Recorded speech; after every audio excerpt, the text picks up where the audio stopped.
Schedule a free design consultation, and the more you buy, the more you'll save on blinds, shades, shutters, and more from Budget Blinds. Visit budgetblinds.com today. This is Newcap News with Bart Pediasic. Good evening. You may have to think twice next time you pick up your favorite sugary beverage or snack.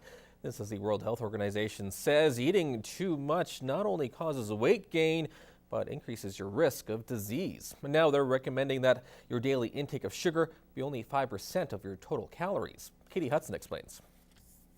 Sugar is a disaster. These are the kinds of sugars added in food by the manufacturer or at home, and includes sugar that's naturally present in honey, syrups, and fruit juices.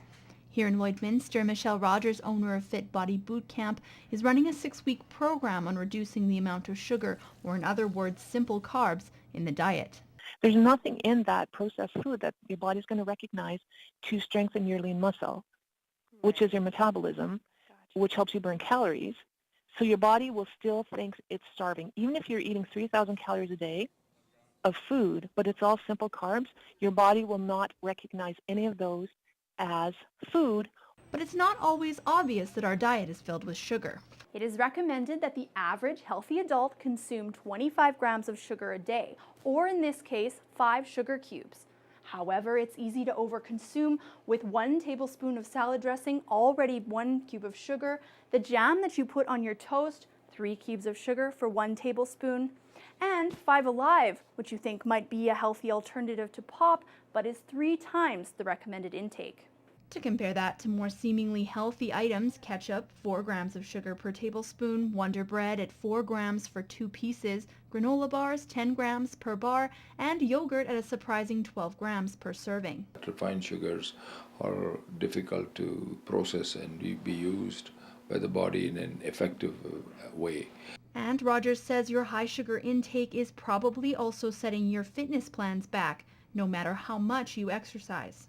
Anybody who's serious about maintaining their health or finding their fitness levels again cannot consume 25 teaspoons of sugar a day and hope to succeed. It's just not possible. Hudson, Newcap News. Accountants in the border city are preparing for the busiest time of their year as the deadline for filing income tax is quickly approaching. And as Jeremy Thompson reports, the government has added some new benefits that you could take advantage of. Kerry Leckie is getting ready to take care of business. The seasoned accountant says these days more people are waiting longer to file their taxes. Historically, we've had an even distribution, February, March, April. But now, 90% of our returns are filed after March 15th or maybe even in April. In fact, on average, Leckie and his associates file close to 3,000 tax returns a year. But so far, they've filed a meager 5. He says it's due in part to information being mailed out later in the year. Are you kidding? I haven't even started to look. I haven't even got all my T4s. Just waiting for receipts to come in. You bet. I just got my T4s, so not yet. Once you start your taxes, there are some new benefits to be aware of this year, like the family tax cut, available to all families with children under 18. It's a mechanism to allow you to take income earned in a higher bracket by the high-income spouse and have it taxed in a lower tax bracket of the low-income spouse. Also new this year, the child fitness credit, which basically refunds registration or membership fees. Yeah, I did actually get some for my daughter's activities. I go online to Revenue Canada's site, and they've got a lot of good information there about things that are and aren't deductible, and do your homework that way. Don't panic yet. Your taxes aren't due until the end of April, and you're not alone if you haven't filed them. No, probably within the next few weeks, I would imagine. Usually I wait till the last day. I always end up owing the money, so it never fails. Be organized, make sure you're getting all the claims you're entitled to, some new ones this year, and if you're not sure, then likely go and see somebody that can help you. Jeremy Thompson, Newcap News.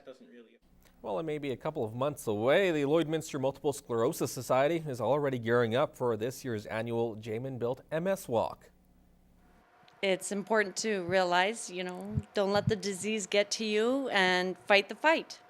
Scheduled for May 2nd, the walk will help raise money for those living with multiple sclerosis, a deadly disease that affects an estimated 100,000 Canadians.